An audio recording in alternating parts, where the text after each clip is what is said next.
that. And I want to take a question from Sue Clark, please.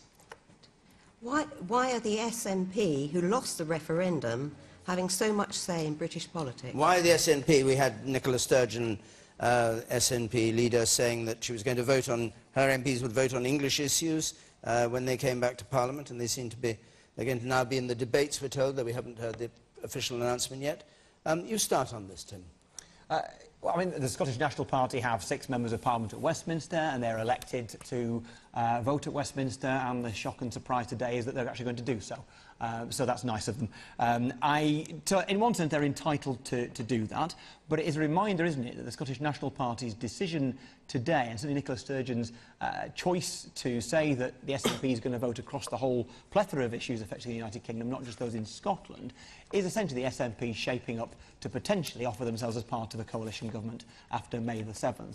Now, I just want to say this, because that is a real prospect, and that may not worry some people, and it may appall other people. I just want to say that nationalism is something we should all be very worried about. And whether you're a nationalist who wraps yourself in a Union Jack or a nationalist who wraps yourself in a saltire, what you're essentially saying is that my politics is about identity, and that the problems that we face as a country are all the fault of the English, or of the Europeans, or of foreigners, or of the poor, or of immigrants, or whatever it might be, when actually the problems that we face as a country we will solve together, and we will find solutions that are positive about building a better country that makes sure that Scotland, the north of England, the south east, every part of the UK plays its part. My problem with the SNP is they are isolationist and saying that the problems this country faces are somehow the fault of us or some other part of the country that isn't Scotland. That is not wrong, that is not right, or that is wrong. It's isolationist, backward-looking and nationalist.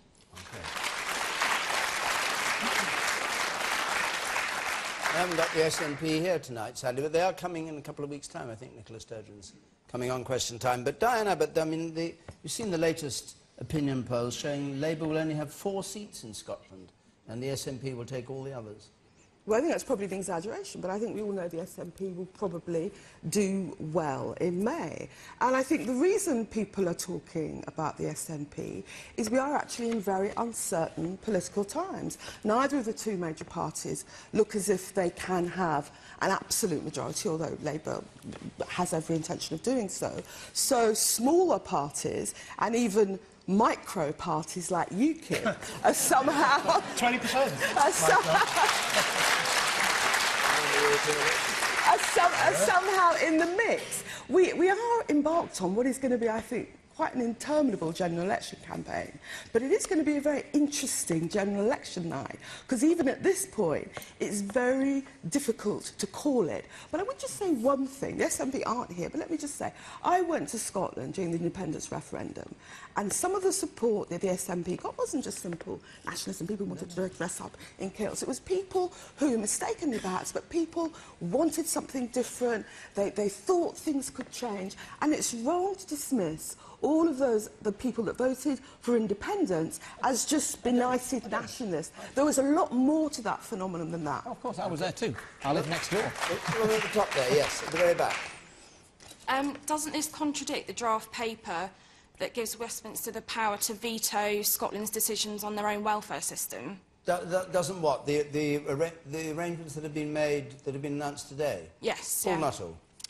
Well, you know, I'm going to say it, and I'm guessing it's what most people in England are thinking. I am absolutely sick to death of Salmond, Sturgeon and the SNP. And I'll tell you why.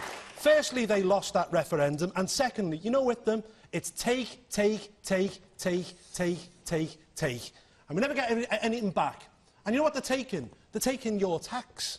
You know, people in Scotland get an extra £1,600 than people, more than people in England. And you know what that pays for, your taxation up there? It pays for them not to have tuition fees, whereas down here, we charge students £9,000 a year. They have free hospital car parking. Down here, we pay. They have free prescriptions. Down here, we pay. When devolution happened, they got themselves a parliament. The English got nothing. So what are you going to do when they win all the seats that are predicted that they're going to win and hold the balance of power at Westminster, which UKIP, I think, is not going to? Hang on. But nothing is ever enough for them, is it? Because you've got Sturgeon now saying that Scottish MPs are going to vote on issues that only affect England.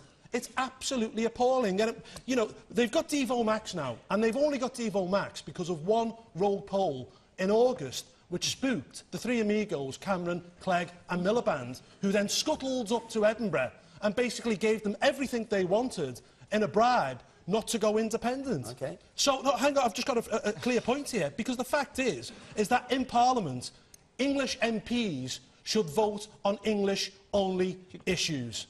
And that should be the first step, in effect, to moving towards a fully fledged English Parliament. Paul, you are speaking about the Scottish people. You are speaking about the Scottish people the way the Scottish National Party talk about the English people, and you are both wrong. This is the politics of division. I am proud to belong to the United Kingdom. I live in Cumbria. We are a stone's throw from Scotland. I love Scotland. I represent Cumbria too. And I want Scotland. I want Scotland part of the United Kingdom, and they won't stay long if you're English people like you telling them things like that. What? Okay. All right. Wait, Esther McVeigh. Esther McVeigh.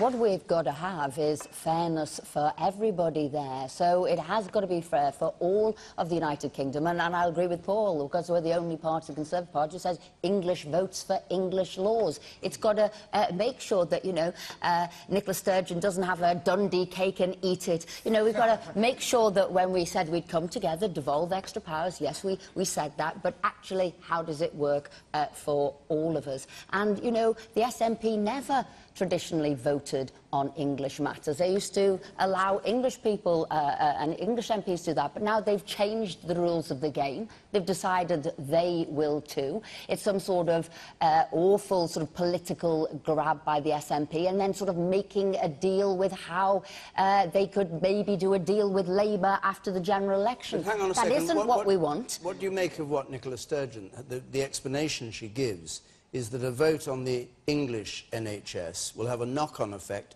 on the health service in Scotland, and that's why they'll vote.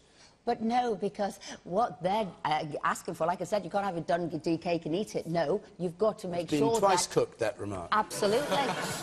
Always tastes better once it's been reheated.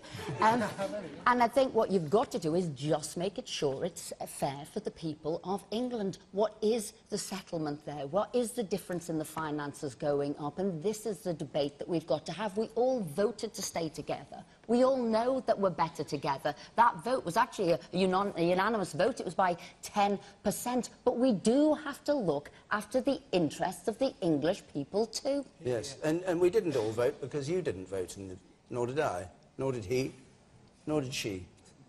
Nor did he, nor did he, nor did anyone here, as far as I know. Anyway.